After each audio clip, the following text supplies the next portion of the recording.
Brandon Lowe here with Coach Donnie Mays of the Black Eagles. How you feeling, Coach? Pretty good. How about yourself? I'm doing all right. I'm hanging in there. I'm happy that it's a new football season. It seems like the summer went by kind of fast. How was some of the summer workouts with some of the guys, and what's the off season been like, and then your practice, of course. We had a good off season. We went to a bunch of 7-on-7s, competed in Akron, Ohio State, Western University. Our kids got to get out, get exposure, get a lot of kids recruited, which is the ultimate goal. And then we just rolled over into July and kept lifting and just pushed through the whole off season. And now we're into the grind of everyday football. So it's a fun time. Of course, the excitement, and I was excited, was the new uniforms. That always hypes the kids up. We've talked about it, the inspiration behind the new uniforms. Kind of go into that a little bit for those that don't know about the story of getting those new uniforms and kind of when the kids saw the uniforms, what was their reaction? Well, we were due for a new set of away uniforms anyway, and it just so happened that some things happened last year tragically to Tyler Harris. So I just kind of looked around at former uniforms that we wore when he was here and kind of mixed up some things and made it kind of modernized. And we've incorporated the charcoal gray into the collar. It's a neutral collar that everybody, you either get white or, gray in your uniform. So we've done that, but our kids love what we're doing, with the Under Armour and they like the new hat, the helmet that we're wearing. So, I think, as far as that goes, that's just about branding your program, and we're trying to build it up from the, ground up a little bit. You go back to 2013 when we first put a game out here on the stadium and look at the field and the setup today compared to where it was. And it's the same thing with the football team. We're trying to make sure that every 4 years that we're putting the product on the field that's good. And we're in that process right now. We've got a bunch of good kids. They work really hard, and I think that we're going to get there. We got some things we got to clean up, but at the same time, I think we're going to get there. You and I had a conversation that over the past, I would say, couple years, you had a young team, you battled through some injuries, and you and I talked about the maturation process and getting some of the older kids, and now you kind of seem like you do have upperclassmen and some leadership this season. Kind of go into that a little bit. We're a little older, but we still have a lot of good young players. We have 5 marked as possible starters for us this year as freshmen, and it just goes back to our theory of best players going to play. It's not about just being an upperclassman. It's about making sure that you put the best players on the field. Whether they're physically ready and mentally ready, that's up to them. And we're just going to make sure that we go through our roster and make sure that the best 11 get out there at the same time. So, we're just in there talking a little bit about some of the young guys. And at one point, we have 3 freshmen lined up in certain areas. But we're not afraid to do that. We've done this a long time of playing young guys if they need to play. And I will continue to do that if they're better than the upperclassmen. So.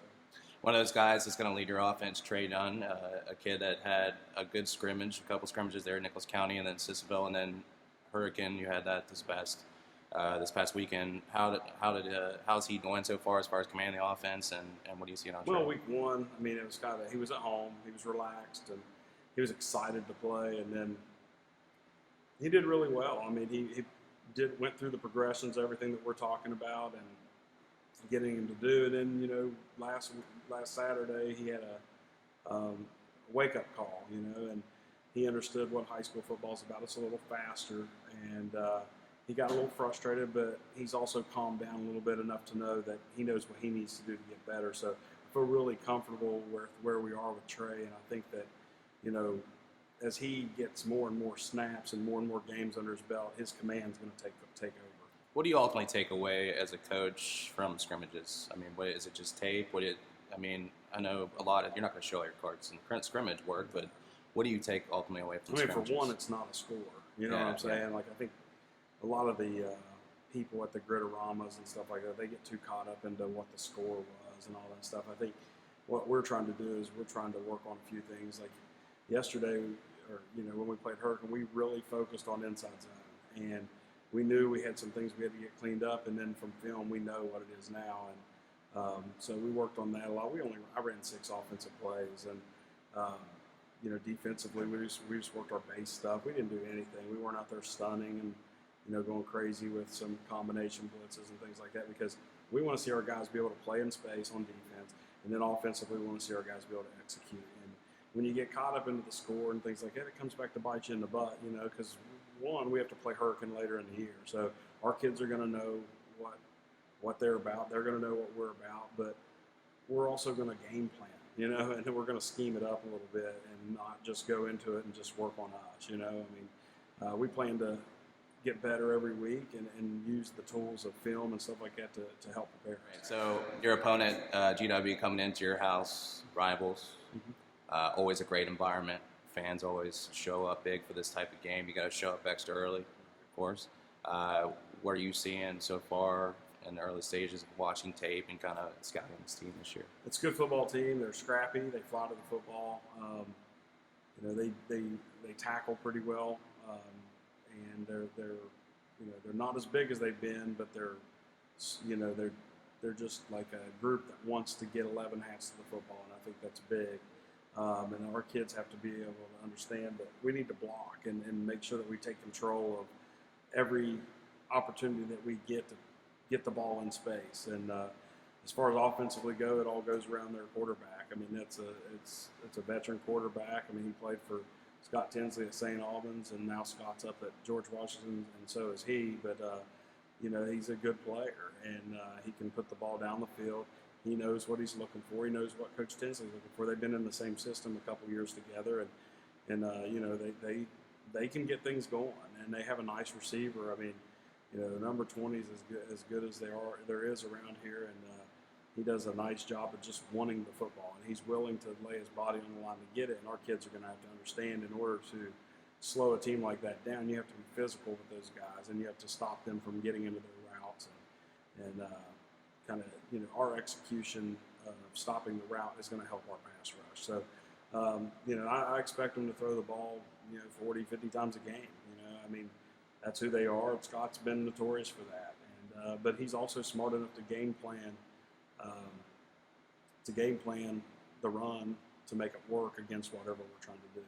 On the other side for you, we talked about Trey Dunn, and that's going to be huge for him because this is really the first full. He had some scrimmage work, like you said, but when that crowd comes in, I've seen you guys doing some stuff during practice, but it's really, once that game hits and those jitters, you want to make sure your young quarterback stays focused. I kind of talked to him about that. What do you do as far as your young quarterback to keep him focused? Well, we'll pipe in some crowd noise, probably louder than what we'll get that night, and but it's different when you get bodies in the seats. So, he's just going to have to calm down and just focus on what his plan is each snap. When you talk about, the game of football, it's play by play. It's not the final score. But if you focus on each play, then he can have some success. We've seen it in scrimmages, and we've also seen the other side of it. When he's went into the scrimmages focused, we did all right. When he went in there and he was just all over the place, that's expected. But right now he's got to grow up quickly. I told him the other day I don't want him to play like a freshman. I expect him to play like an upperclassman. So that's putting a lot of faith in the kid, because I think he's going to be very, very good at what he does. But it's gonna run through him, and I have no reservation in saying that. Coach, good luck to your team against GW tonight, and we'll certainly be rooting for you. Okay, thanks. Appreciate it.